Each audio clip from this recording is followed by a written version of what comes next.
Hi everyone, welcome back. In today's video, we'll be talking about another great base budget IM that deserves the capybara, and it only cost $30 US. It's the Yuandao Tears. Maybe Yuandao is the group from Nice HCK, but yes. So before we start, let me thank Nice HCK for sending over the Tears in for review. But as always, rest assured, this review is 100% my own personal opinion. Let's start with the box. The box looks okay. It shows it has two color variants, and then the marketing material is that it has acoustic maze, open back maze chamber dual magnet dynamic IMs, and then it has two color variants with 3 options to choose. And here is the specs. Okay, let's just open the box. We are greeted with this, their slogan, returning to the origin of sound. And then obviously the IM previously was here. And we got ourselves this nice cable clip, a pouch, and social card, user manual, QC card, and then in this box we got ourselves a lot of ear tips. Yes. And where's the IM? Here it is. The Tears is made out of ABS plastic. It doesn't feel cheap at all, though as with every ABS plastic, the more you touch the thing, it will shine over time. We can also see that it has this open back cavity that they claim used for tuning the treble. Anyway, the Tears doesn't only look nice, it's also very comfortable to wear, and it is very lightweight. As for the specs, the Tears uses 10mm dual chamber dynamic driver, which I'm not sure what's the material. Let me check again. Diaphragm PET. Okay, no special diaphragm here. And the Tears is rated at 20 ohms with 127 dB sensitivity, which translates that this IM is quite sensitive. Also, the main selling point of this IM, I believe, is the specially tuned acoustic labyrinth chamber, like this acoustic maze. It claims to offer us a powerful yet natural and relaxed bass. As for the power requirements, honestly, anything with 3.5mm jack works really well with this IM.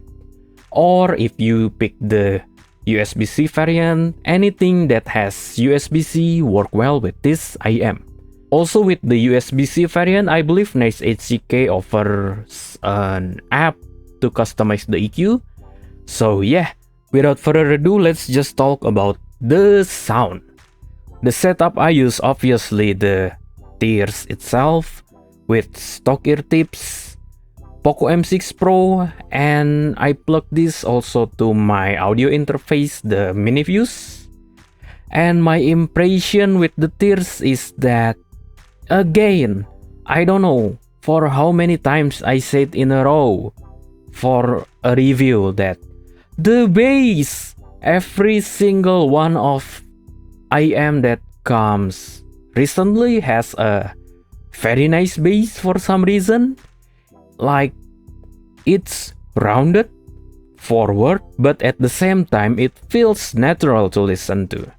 Just like, well, how they marketed the IM in the first place. So I'm kinda happy that when I see a company not trying to oversell their product, not like some brand. Also, this IM really gave me this wow moment that makes me bring this capybara.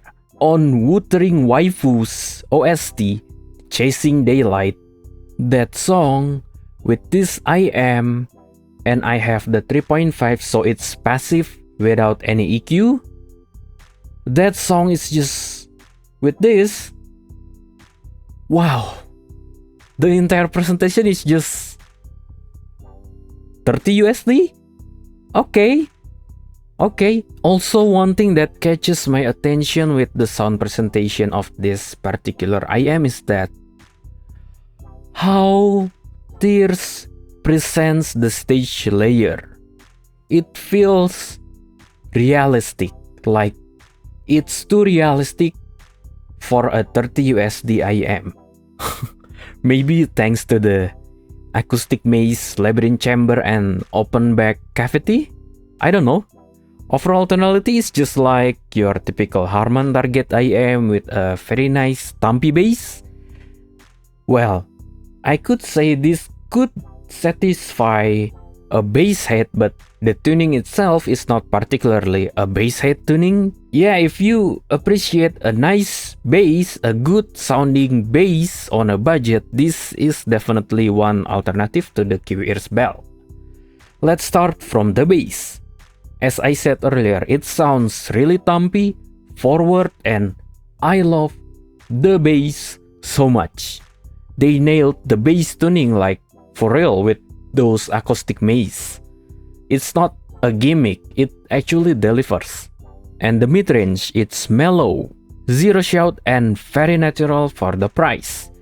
As for the treble, it's airy but smooth at the same time.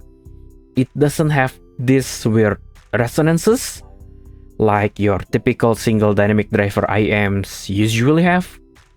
So this for 30 USD, get this. It's I'm not even finished with the review, but get this. This is very nice. For the technicalities, 30 USD IM, the technicalities are very good. Stage, small but has this very realistic layering, like 30 USD with this kind of layering? It's just wow. And the imaging because of the stage layering is so good. Call me crazy, but this IM, thanks to the stage layering, feels holographic. Like how 30 USD holographic? It just doesn't make any sense. Like, you really have to try it yourself. Separation and positioning, it's good. It's not that razor sharp pinpoint, but good enough. The tailor trifle also good, but definitely not the main selling point here. The Tears, I believe, offers a super musical bliss instead of analytical presentation, and I don't know what's wrong with my camera, the exposure is just...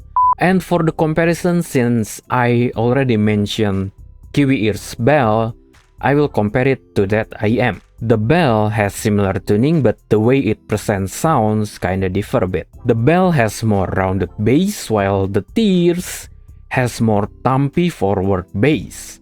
I feel like Bell has a deeper sub, while Tears has this engaging mid-bass thump.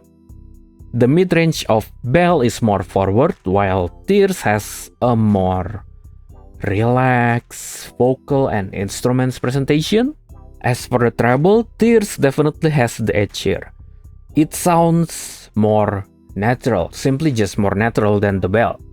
Technicalities, the Tears also definitely better than the Bell, especially as I said earlier, the stage layering and the imaging is just...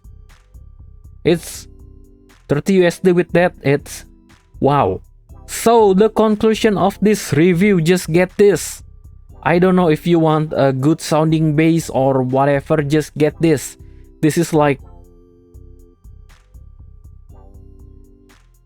Yes, get this. Also, self-ad's time. I open a mixing and mastering commission, and if you're interested, the email is right here. That's it. Okay, that's all from me for now. Thanks for sticking with me until the end. I'm sorry for the bad camera quality, but get this IM, it's very good. I'll catch you in the next one. Bye bye.